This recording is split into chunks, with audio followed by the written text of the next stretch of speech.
Okay, so today I wanted to talk about a topic that is more high level, but it's a hot topic. So I just wanted to share a point of view on why AI is so different than every other tool that you're probably interacting with, and therefore why it requires a different way of thinking about not only how do you best use it, so if you're like a brand and you're trying to figure out which AI tool should I use and why, but also if you're a software company, how you might think about how best to drive the most amount of value. So my general framework is like, does this software fundamentally make it so that it requires more human time or less human time? And then is the output probabilistic or is it deterministic? And an example of something that requires more human time and is deterministic is like actually the latest wave of the majority of software that we interact with on a daily basis, which is like systems of records or social apps. So it's like, okay, it's like, I mean, it is great technology, right? So Facebook, for example, or Twitter or X, whatever it may be, it makes you spend more time with the technology, and the type of input or the type of content in the application is deterministic, meaning like what you enter or what you ask it to do, it will exactly do. And that's like kind of the entire point of a system of record, for example. So it's like your CRM software or your CDP, if you're a brand, it's like, hey, I wanted to tell me who is my customer and I want you to tell me what they did. And yes, I will bother to take all of the time needed in order to interact with that software in order to get that information, right? So, but fundamentally, it's more human time and deterministic.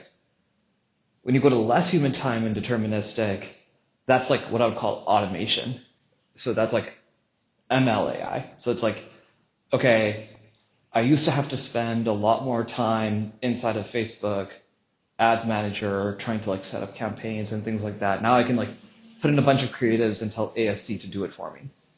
And that is like fundamentally less human time, but it's deterministic because Facebook is going through a set of operations on your behalf, or this is like, you know, a calculator, or, software of that variety, where fundamentally requires less human time, but it's deterministic.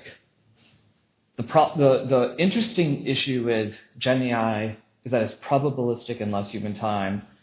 So first of all, most of AI lives in this less human time bucket, which is unlike most of the software that we have traditionally interacted with, right? Again, we traditionally interact with this, which is more human time.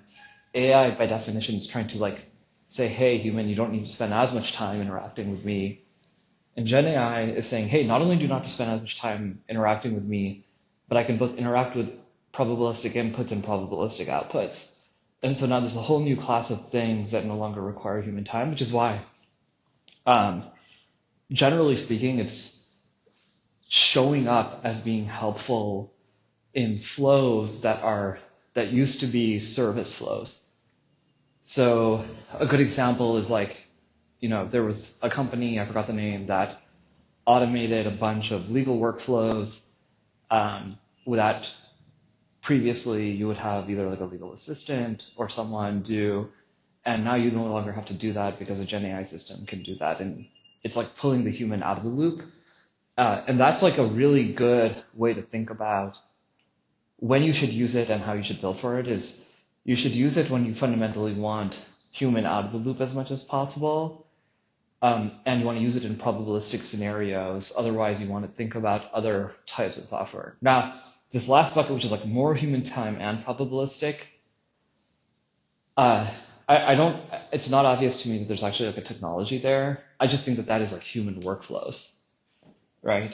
Human workflows are by definition uh, more human time and probabilistic. And so, anyways, I thought this was useful to think about like, hey, you know, it's not all software is the same and interacted with the same, and therefore, how should you not only think about what software to buy and what class of software to buy, but also how to build in that category. All right, see you guys in the next one.